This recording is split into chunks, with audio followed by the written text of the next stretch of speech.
जय सिया राम दोस्तों। तो आज हम बात करने वाले हैं इस वीडियो में भगवान श्री कृष्ण की छठी पूजा के बारे में कि कैसे आप छठी पूजा को जो है मना सकते हैं, क्या क्या भोग आप बाल गोपाल जी को लगा सकते हैं। हम सभी ने 26 अगस्त 2024 को भगवान श्री कृष्ण की जन्माष्टमी का जो जन्मोत्सव था वो मनाया था और ठीक उसके 6 दिन बाद छठी पूजा भी की जाती है। तो आज हम जानेंगे उसी छठी पूजा के महत्व के बारे में, आखिर छठी पूजन क्यों किया जाता है, इस बारे में भी अभी हम चर्चा करेंगे। तो चलिए ज़्यादा देर नहीं करते हैं, कर लेते हैं टॉपिक को स्टार्ट। दोस्तों, सनातन धर्म में जब भी किसी परिवार में किसी भी छोटे बच्चे का जन्म होता है तो 6 दिन बाद उसका षष्ठी यानी कि शुद्धि नामक संस्कार संपन्न किया जाता है, जिसको आम भाषा में छठी मनाना भी कहते हैं। सदियों से छठी मनाने का हमारा जो रिवाज है वो चला आ रहा है। भगवान श्री कृष्ण के जन्म के 6 दिन बाद ये रिवाज जो है निभाया जाता है। भगवान श्री कृष्ण का जो जन्मोत्सव था वो 26 अगस्त को 2024 को बहुत ही धूमधाम के साथ मनाया गया था और ठीक 6 दिन बाद उनकी छठी पूजा भी मनाई जाएगी। तो आइए जानते हैं कि कब आ रही है छठी पूजा और कैसे करनी है, इसका महत्व क्या है, क्या क्या शुभ योग इस दिन पर बन रहे हैं। जन्माष्टमी के त्योहार के 6 दिन बाद भगवान बाल कृष्ण की छठी की रस्म मनाई जाती है।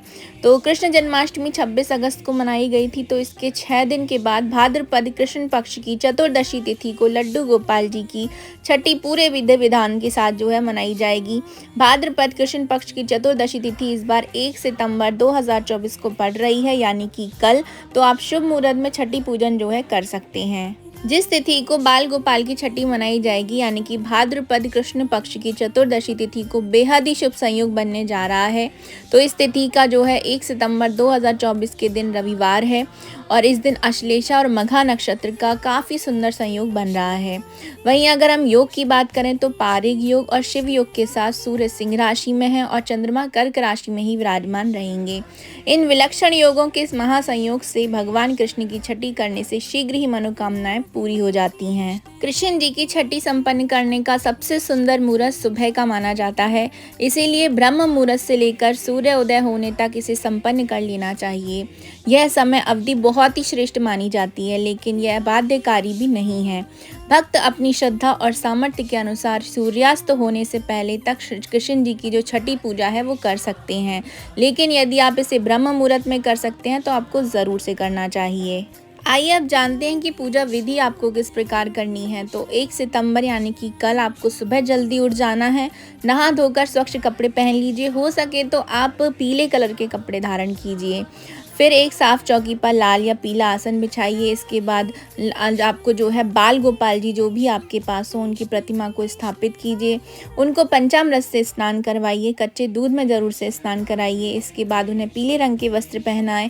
इसके बाद बाल गोपाल जी को चंदन का तिलक लगाएं, फिर फूल माला पहनाएं। इसके बाद घी का दीपक जला करके बाल गोपाल की आरती करें। इस दिन पर जो है श्री कृष्ण भगवान को छठी के दिन यानी कि उन्हें कड़ी चावल का भोग ज़रूर से लगता है, तो कड़ी चावल आप अपने घर में ज़रूर से बनाएं।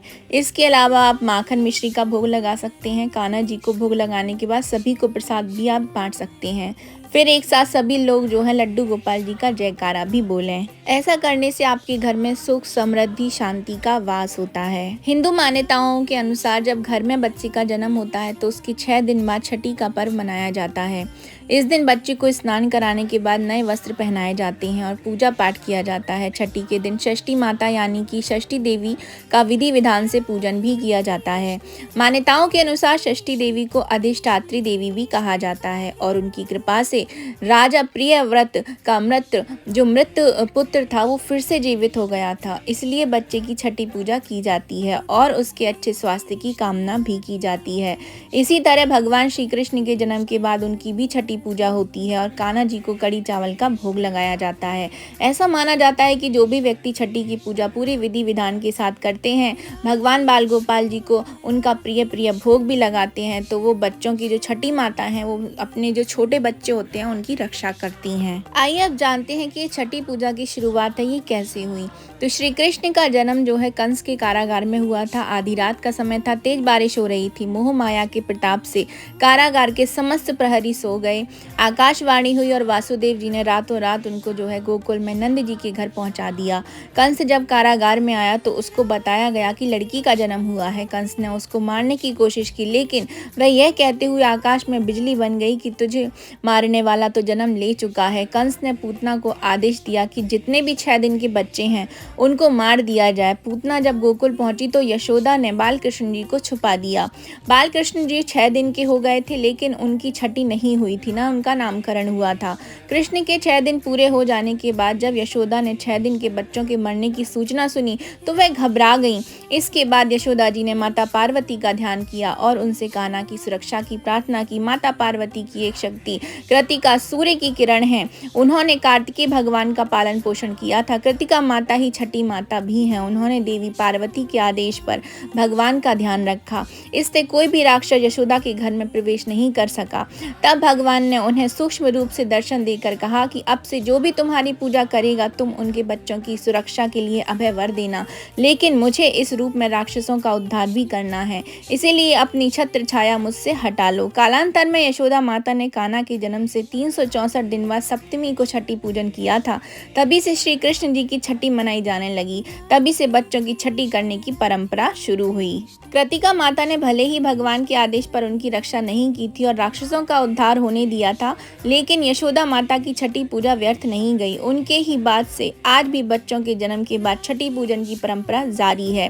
बच्चों के जन्म के 6 दिन बाद छठी पूजन उनकी सुरक्षा और उनके आरोग्य के लिए की जाती है। इसीलिए मथुरा वृंदावन में भी जो है छठी पूजन का विशेष महत्व बताया जाता है। छठी पूजन के दिन आप कुछ उपाय भी कर सकते हैं। यदि आप इन दिनों आर्थिक संकट से गुजर रहे हैं और बहुत परिश्रम या प्रयास करने के बाद भी पैसों की किल्लत बनी रहती है, तो धन धान्य की कामना को पूरा करने के लिए आज भगवान श्री कृष्ण की पूजा में आपको चांदी की बांसुरी जरूर से चढ़ाना चाहिए। मान्यता है कि जो भी व्यक्ति सच्चे मन से भगवान श्री कृष्ण को याद करता है वे उसे बचाने के लिए बिल्कुल वैसे ही दौड़े चले आते हैं जैसे वो द्रौपदी की लाज बचाने के लिए आए थे।